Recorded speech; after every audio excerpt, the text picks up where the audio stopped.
lábẹ́ oore ọ̀fẹ́ Ọlọ́run we have been able to establish the fact that béèyàn bá lọ́kọ kan tẹ́lẹ̀ bóyá tí problem kan wá ṣẹlẹ̀ tó lọ́kọ míì kò ṣẹ̀ṣẹ̀ ń bẹ̀ béèyàn bá sì níyàwó tẹ́lẹ̀ tó sì fẹ́ fẹ́yàwó míì kò ṣẹ̀ṣẹ̀ ń bẹ̀ just make sure you do it rightly kò sí pé ẹ̀ṣẹ̀ ni yọ̀rọ̀ ọ̀run àpáàdì àti clear yẹn táwọn kan ò bá lè sọ àwa lè sọ a sì sọ kò sì sẹ́nì kankan tó tí ì rí wa tákù látijọ́ tá a ti ń sọ. Nevertheless the fact wípé kì í ṣẹ̀ṣẹ̀ pé kéèyàn ò fẹ́ ọkùnrin tó ti níyàwó rí bóyá nǹkan kan ṣẹlẹ̀ wọn sì pọ̀ mọ́ àbọ̀n sì jọ wà bẹ́ẹ̀ tó fi pò nídìí ìyàwó the fact pé kò ṣẹ̀ṣẹ̀ ń bẹ̀ ìyẹn ò túmọ̀ sí pé kò sí problem o tó o bá ti fẹ́ ọkọ tó níyàwó ńlé àbí òye ọba yìí nísìn tàbí tó ti níyàwó rí bóyá ìyàwó ẹ̀ ti lọ àti tó ti lọ àti tí ò tí ì lọ the same thing náà ni torí ẹlòmíì àlígbà tó ń fọkọ ohun ò bá yà lélẹ̀ kò sí nǹkan ìyáálé tó ti kọ́kọ́ tó ti lọ fọkọ míì yóò sì máa garùn wo ọkọ tó fi ilẹ̀ ń pẹ́ṣẹ́ lòmíì ti fẹ́ yóò sì sunkún wá mọ́ bọ́ ṣorogún so tó bá ti mọ̀ pé frustration ti pọ̀ jù lórí ọ̀rọ̀ pò jẹ́yàwó kékeré tó ti ń wà life threatening tó ti ń threatening life àwọn ọmọ rẹ̀ bóyá kó kángára ẹ̀ kúrò ní ibẹ̀ I'm telling you ọ̀pọ̀lọpọ̀ àwọn ìyálé wọ́n á sì torí ẹ̀ lọ gba àjẹ́ wọ́n á di àjẹ́ òjijì gbogbo ìgbà tó ń frustrate ọkọ wọn ní rántí ìgbà yẹn torí ọkùnrin ò kí ń dédé ń fẹ́ yàwó ọkùnrin ó lè dédé lọ ṣe zìnà nítorí wípé bóyá logistic that is best known to him but when it comes to pé kán fẹ́ yàwó wọlé ní ṣùlọ́kà ọkùnrin ò ń dédé ń fẹ́ yàwó especially àwọn Christian men yẹn wọn ń dédé ń fẹ́ ìyàwó yóò ní reason kan pàtàkì yóò ní problem kan títí ilé yẹn ti ń fi wọ́n ṣe àbí òye ọba yìí nísìn ọkùnrin tó bá ti wá sọ fún ẹ wípé òun ti níyàwó rí tẹ́lẹ̀tẹ́lẹ̀ tó o bá ti mọ̀ pé ò lè ṣoògùn ò lè gbàdúrà ò lè gba àwẹ̀ ò láyà akẹ́bọ jẹ mọ́ lọ́ọ́ fẹ́ ọkùnrin tó ti níyàwó rí o ẹ má wulẹ̀ jákèlé yìí máa dá yín nú dùn kì í ṣe pé bí a mò ń discourage anybody torí wípé kádàrá ti wà sealed destiny is sealed ẹni tí ó ṣèyàwó kẹta bó bá lọ kọ́kọ́ ṣalákọ̀ọ́kọ́ gan nǹkan kan ṣẹlẹ̀ ń bẹ́ẹ̀ tí ó padà lọ bò mí lọ rí màrí àbí òye bá ní ìsìn ṣùgbọ́n nígbà tí àwọn tí wọ́n wá sí DM tó jẹ́ ìyàwó kékeré tó jẹ́ pé wọ́n narrate ordeal wọn mo rò wípé léyìí ti pọ̀ jù ó bẹ́tà kéèyàn single kì í ṣe gbogbo èèyàn ló máa lọ́kọ mo dẹ̀ ń sọ̀rọ̀ yẹn tipẹ́tipẹ́ kì í ṣe gbogbo ọkùnrin ló máa níyàwó ẹni tó bá ti wá bẹ́ẹ̀ especially tó bá ti jẹ́ Christian mo bínú orú mú mi especially tó bá ti jẹ́ Christian tó bá ti wá bẹ́ẹ̀ tó ti lóun níyàwó òun fẹ́ fẹ́ yàwó sọ fún kó lọ kọ ìyàwó ẹ̀ lẹ̀ sọ fún kó lọ kọ ìyàwó rẹ̀ kalẹ̀ lẹ̀ tí ò bá ti lè kọ́ lẹ̀ má lọ torí ara ẹ̀ bọ wàhálà ọmọbìnrin kan wá bá mi ní DM ọmọ kìíní ti kú ìkejì ti kú ìkẹta ti kú ìyálé yẹn dẹ̀ tún lérí wípé bó bá bí ẹgbẹgbẹ̀rún ọmọ òkú lẹ́lẹ́jà àtà ni tẹ́ bá wá rí ojú ara gẹ́ yẹn ó ti wá dàbí bí ìgbà tí nǹkan kan bá lẹ̀ mọ́yàn bíi pox bíi chicken pox yẹn tó wá tóbi gbàǹgbà ju chicken pox lọ ó wá lẹ̀ mọ́ láti bí tan sókè tẹ́ bá rí ìnira yẹn sì pọ̀ jù fún ọmọ yẹn ó dẹ̀ ní òun ti kúrò ń bẹ̀ tẹ́lẹ̀ òun ti kúrò nínú ilé ọkọ yẹn tẹ́lẹ̀ wípé ọkọ yẹn ló wá ń bẹ̀ òun wípé ìgbà tóun lọ fún bí oṣù mẹ́jọ táwọn fámìlì òun gbé òun lọ tọ́jú òun ọmọ kan ló ti kú gbà yẹn ọmọ kú méjì tó wọ́n tọ́jú òun tán ara òun wálẹ̀ díẹ̀ òun sáà ní òun ò padà mọ́ so ìyálé yẹn rò pé tóun bá ti lé kékeré yìí lọ ọkọ ó padà wá sọ́dọ̀ òun ọkọ dẹ̀ ní láíláí ó tún fẹ́ mí replace òun ni ṣòye yìí tó rọ́pọ̀lọpọ̀ ìyálé máa ń rò pé second wife ní problem àwọn second wife is not your problem it is either you are yourself problem or your husband is your problem torí tó bá fẹ́ yàwó lé ẹ tó bá lé yàwó yẹn lọ tó máa fẹ́ mi ìlí ẹ ọkùnrin tó fẹ́ yàwó ló mọ reason tó fi fẹ́ yàwó tí ò bá ní ìdìyàwó kò ní fẹ́ ìwọ ni kò jòkó kó bí rẹ léèrè pé kí ni fìtínà wo lo fìtínà ọkọ tó fi lọ fẹ́ yàwó tí ìṣe pọ́kàn ṣe ó kàn ní girlfriend tó fi ní ìyàwó gangan lòún fẹ́ so ọkọ yẹn wá ti fẹ́ lòmíì ìyálé yẹn tún gbógun tẹlòmíì ìyẹn náà lọ so ìgbà tára òun yá díẹ̀ làwọn fámìlì òun náà ní kò mọ̀mọ́ bímọ kiri ó ṣàṣìkọ ọmọ méjì bóun tún ṣe padà wá báyìí báyìísàn yẹn tún ṣe padà nìyẹn mo wò pé lórí kí là ń pọ́n kò pẹ́ láàrin ọdún kan ló lóun lost ọmọ òun méjì ìyálé yẹn dẹ̀ sì ń sọ wípé yes pé inú polybag ni ó fi mọ́ gbé àwọn ọmọ rẹ̀ ó lọ́mọ kan náà tó ń bí stillbirth ni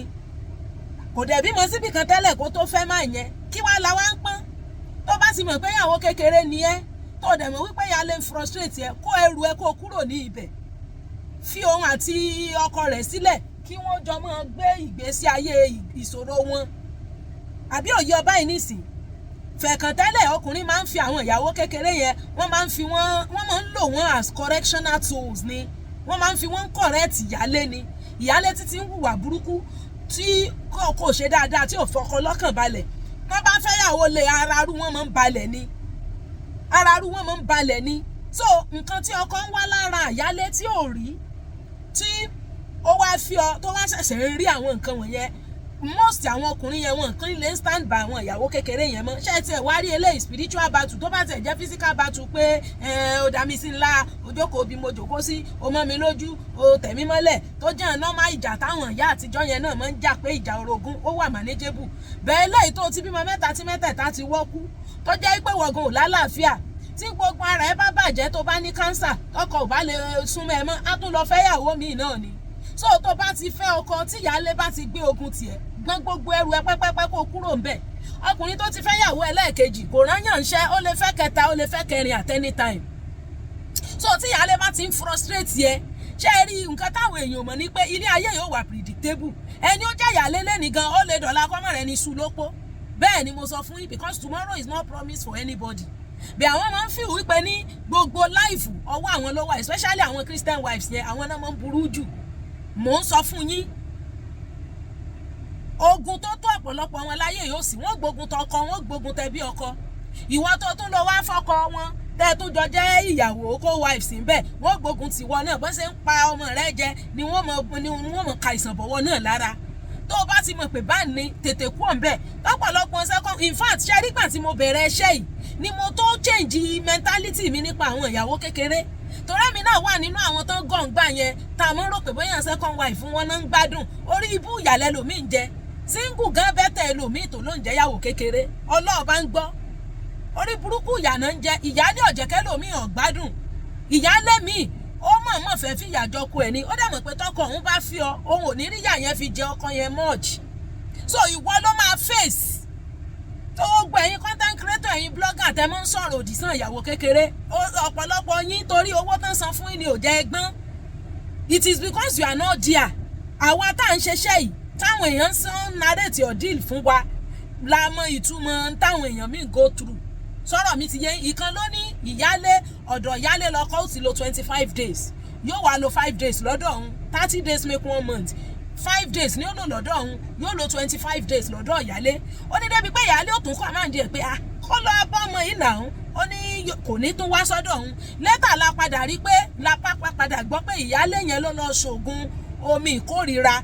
ló da kinní yẹn sí òun lára, torí wọ́n jọ ń gbé tẹ́lẹ̀ ni kó tó di wípé ọkọ lọ gbalé ọ̀tọ̀ fún yìí kékeré hùn, pé òun ló ń dá mi ìkórira sára ẹ̀, pé kọ́kọ́ òun mọ̀ kórira ẹ̀, kọ́kọ́ òun mọ̀ lọ́ọ̀dù ẹ̀ mọ̀. Òun náà ní sì tún sojú ayé pé kọ́kọ́ mọ̀ wọ́dọ̀ òun. Èèwọ̀ ni ìgbésẹ̀ dandan lọ́kọ ni, especially tí ò bá sálàáfíà.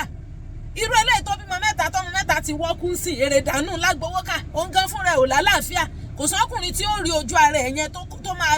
kó ọkùnrin yẹn máa wálẹ̀ ni.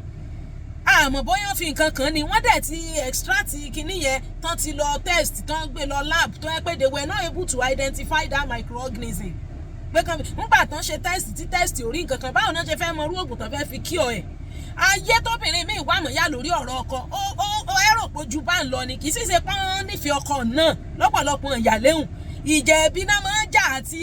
feeling of entitlement ìní. So má lọ fẹ̀mí ara ẹ̀ wéwu. Ọkùnrin tó wá fẹ́ léyàálé náà, ó fẹ́ nítorí ó nífẹ̀ẹ́ ara ẹ̀ ni, nítorí wípé kò fẹ́, ó ti rí pé future òun ò rí future pẹ̀lú ìyálé yẹn ló ṣe wá, torí ara ẹ̀ self love ni. Ọkùnrin tó nífẹ̀ẹ́ ara ẹ̀ ló máa ń fẹ́yàwó méjì, ọkùnrin tó nífẹ̀ẹ́ obìnrin ló máa ń fẹ́yàwó kan. So ó nífẹ̀ẹ́ ara ẹ̀ ló ṣe wá fẹ́, torọ́ mọ̀ nǹkan tí òun kojú nínú ilé. So you too should love yourself enough. Ó yẹ kí wọn náà nífẹ̀ẹ́ ara rẹ̀ enough láti mọ̀ pé àlàáfíà ẹ ló jà jù. Ṣé tó bá rí bẹ́ẹ̀ yẹn ní sísí, ṣé yóò fẹ́ pẹ̀lú àìsàn yẹn? So tó o bá kọ́kọ́ ṣe self love, kó o nífẹ̀ẹ́ ara ẹ ná, kó o tọ́jú ara ẹ, kó o wà okay, you know, kò sí bó ṣe fẹ́ survive. Àwọn ìyálé mi wọn ò ní wo bí kó o sùn kó má jí mọ́ ni. Kò sí ìyálé tó máa wish ẹ well. They want to frustrate you and they want you to regret pé o wá marry sí ọ̀dọ̀ àwọn. Ṣàlàyé mi yí ẹ, wẹ́dà bóyá sisi ni ẹ o àbí single mother ni ẹ o, tó mọ̀ wípé ẹni tó ń wá ẹ ó ti níyàwó rí, sọ fún kó lọ kọ̀ ìyàwó yẹn lẹ̀. Tó o bá rí kó kàn lẹ̀ officially, sọ fún kó lọ carry cross yẹ. tell him to go and carry his cross. Tell him to go and carry his cross o. Àbí òye yín nísìn. Ìwọ tó bá sì mọ̀ wípé o fẹ́ wá kọ̀mẹ́ǹtì sábẹ́ fídíò jẹ́ kí orí ẹ̀ ó pé o. Torí ìsìn ilẹ̀ èdè tẹ́mọ̀ ní ẹ ṣèbí ìgbà tí wọ́n ní ká fẹ́ yàwó ṣèbá náà ni wọ́n tún so látijọ́ aláyé ti dáyé òun làwọn ọkùnrin ti ń fẹ́ yẹ ìyàwó tó bá wù wọ́n. Sọ̀rọ̀ mi ò yé yín ẹ̀yin ní kẹ́ ẹ ti ọwọ́ orí burúkú ìwà òfò kẹ́ ẹ ti ọwọ́ ẹ̀ bọlẹ̀. Dìmọ́ tẹ́ bá ṣe ń hùwà burúkú dìmọ́ làwọn ọkọ yín máa fẹ́ yàwó. Bẹ́ẹ̀ ni kò sí obìnrin kankan tó máa fi rẹ̀ ṣe promo fọkùnrin kankan mọ́ ń sìn. Ìkan náà ló wá DM ìyàwó òun ò kí ń gbà fóun láti bí 17 years. Òun wá ní relationship ìyàwó òun dàrú òun gbẹ́ni tán ó mọ báràn sùn mo ní ẹ jẹ́rè fàyè yín fún Jésù. Ṣé ẹ rò pé zìnà làwa ń wàásù bí ìyàwó tí ó gbà fún yín láti 17 years ẹ̀rù ìyàwó yẹn ń bà yín ẹ bẹ̀rù èèyàn ju bẹ́ẹ̀ ṣe bẹ̀rù Ọlọ́run lọ ẹ wá wẹ́ni tẹ́ẹ̀mọ́ bá ṣe immorality obìnrin ìwọ lórí ò pé tí ó máa làbò lẹ̀ fún yín gbà tó mọ̀ pé níyàwó lé. Ìyàwó tẹ́ ẹ fẹ́ tó ti de gbogbo ẹja sí yín lọ́rùn òun lẹ́ẹ̀mọ́ bẹ́ẹ̀ ṣe lọ get rid of her. So ẹjọ́ nítorí Ọlọ́run ẹ má jẹ́ kí ìyálé kankan bà yé yín jẹ́ kò sí ìyálé tínú ẹ̀ máa dùn pẹ́ fọ́kọ rẹ̀ èyí tó ti kọ́kọ́ tó ti lọ gan yóò tún máa sà sí ẹni tọkọ yẹn fẹ́ torí ẹ̀ náà ìyàwó kékeré mi ṣe mọ́ burú náà ṣe rò pé burú ó wá gbalẹ̀ because gúdúgúdú gan ló náà gbọ́dọ̀ fìgbà kan túra lẹ̀ gúdúgúdú ló náà gbọ́dọ̀ jẹ́ ṣùgbọ́n wọ́n tó bá mọ̀ pé o ò lè so oògùn àdúrà rẹ gan ò fi bẹ́ẹ̀ dàn mọ́rán àwẹ̀ èrè ọmọ gbà stay single o kì í ṣe dandan lọ́kọ o kì í ṣe dandan ní ọkọ kì í ṣe dandan ní ìyàwó gbogbo èèyàn kọ́ ni ó lọ́kọ àbọ̀rọ̀ mi ò yí ọba nísìn torí gbogbo ogun tí wọ́n ń gbé tì gan ó ti ju ọkọ tẹ́ ẹ fẹ́ lọ ẹlòmí ò lè sì regún 50,000 tọkùnrin yẹn fún un rí o sì jẹ́yàwó kékeré wọ́n sì mọ pé ó ń gbọkọgbọkọ wọ́n sì mọ ìpù ọ̀rọ̀ lé ọ lórí pé o ṣe gbá òsàwò unfortunately o sì gbádùn bẹ́ẹ̀ náà kí wá ní kókó ayé tó tó bá ti mọ̀ pé threatening tí ìyálé ń threatening yẹn ti pọ̀ jù tí wọn náà ò dẹ̀ lè counteract threat yẹn torí obìnrin kan wà tànsán lórí tó ṣe pé bó o bá sórí ibú ẹ̀gán sórí ibú fún ọ ni àbí òye ọba ní ìsìn ìyàwó mi ìwà àbáhùn bẹ́ẹ̀ wọ́n tó ti mọ̀ pé o lẹ́mi wàhálà o lágbájá o lè lọlé olóògùn o lè lọlé babaláwo ìyálé will always have upper hand ahead of you because even tí ìyálé bá hùwà burúkú society ṣì máa support yẹ bí mo ṣe wà tí n bá jẹ́ ìyálé nsìn tí mo bá ń hùwà burúkú people will not use that ìwà burúkú to judge me they will judge me based on the fact pé mi ni mo ọkọ fọkọ ni ìwà burúkú yẹn wọ́n ní rí bẹ́ẹ̀ tó bá jẹ́ ìyàwó kékeré ló ń ṣe dáadáa wọ́n ní rí náà rí dáadáa yẹn the fact kó jẹ́ ìyàwó kékeré yẹn náà fi máa judge yẹ wọ́n ní judge you based on the good deeds you are doing they will judge you based on the fact that kó o fẹ́yàn tó ti níyàwó rí àwọn ọkùnrin dẹ̀lé wọ́n ní lè stand by you mọ́ kì í rí bẹ́ẹ̀ mọ́ ọ̀rọ̀ kì í rí bẹ́ẹ̀ mọ́ o tó bá ti débẹ̀ kì í dàbí mọ́ my dear sister má lọ fẹ̀mí ara ẹ wéwu má lọ lára òfò èyí tọ́mọ mẹ́ta ti wọ́n kú ní ìsinyìí ọmọ mẹ́ta gan-an ṣèyàn lè sìn tán tẹ̀yìn èkú gan kọ́ ábọ̀sibọ́sí it is well o tó bá ti mọ̀ pé mi ẹ̀ ò gbé tètè jókòó rẹ tàbí kó sọ fún kó lọkọ ìyàwó yẹn lẹ̀ èèyàn kan náà lọkọ ẹ̀ kọ́ lẹ̀ ní kóòtù kan nílọrin ní ẹnujọ́ mẹ́ta tó dákú tán rọ́ mi lé lórí ṣé mọ̀ pé ń gbọ́ dákú tán rọ́ mi lé lórí ó jí padà ó ní ká bọ̀ ń bọ́ ọkọ òun kó má divorce òun ó ti ẹ̀ bẹ́tà ṣé mọ̀ pé tó bá jẹ́ wípé wọ́n fẹ́ yàwó lè ní ariwo ìyàwó yẹn náà máa pa ariwo ìyàwó kejì yẹn náà máa pa pé wá da lérú kò ní sọ pé lẹ́yìn ti dàrú tẹ́lẹ̀ so ọkùnrin tó bá sọ pé ìyàwó òun ò láyọ̀ pẹ̀lú ẹ̀ sọ fún kó lọ ọkọ ìyàwó yẹn lẹ̀ kí wọ́n tiẹ̀ tó appear in the picture rárá especially tó bá ti jẹ́ Christian tell him to go and divorce his wife tó o bá lè divorce wife ẹ̀ sọ fún kó lọ carry cross yẹ bẹ́ẹ̀ ni tell him to go and carry his cross tell him to go and carry his cross tó bá lọ torí bọ̀ tó o lè gbàdúrà tó o lè gbàwẹ̀ tó o lè ṣoògùn tó o mọ ilé babaláwo wọ́n máa pọ́n mẹ́ ẹ jẹ púpù bí ìgbà téèyàn pa pẹ́pẹ́yẹ ni ọ̀rọ̀ tèmi ò lópin